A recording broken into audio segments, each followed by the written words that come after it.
Le bon plan. Comment écrire une bonne chronique? C'est la question qu'on se pose tous les mois dans Storytelling. Oh oui. Si vous nous écoutez depuis longtemps, vous aurez compris que nous n'avons pas encore trouvé la réponse. Malheureusement non. Adrien, vous nous proposez quand même une solution. Ça va être assez interactif, je vous préviens, puisque c'est vous, les auditeurs, qui me direz à la fin sur nos réseaux sociaux si j'ai raison ou pas. Bon, au final, il y a une seule interaction, donc j'ai un peu menti, je vous avoue. Ouais, ok. Alors, pour avoir une bonne chronique, il faut d'abord un bon sujet. C'est le plus dur.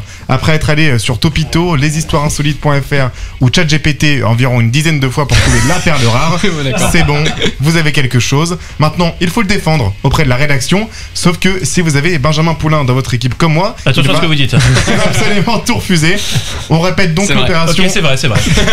On va donc répéter l'opération autant de fois qu'il le faut. Entre temps, un de vos collègues vous envoie des idées sur Instagram, au moins 5 fois par mois généralement. Vous avez besoin d'une personne comme ça pour travailler correctement. Big up à Axel. Let's go. Sorti trop tôt. Trop tard. Il est parti trop tard.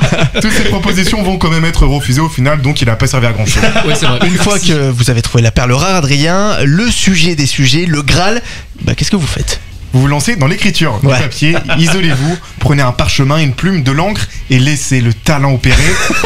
Après 2 jours sans rien écrire, le syndrome de la page blanche parce que vous avez aucune inspiration en fait, vous passez à des méthodes encore plus anciennes.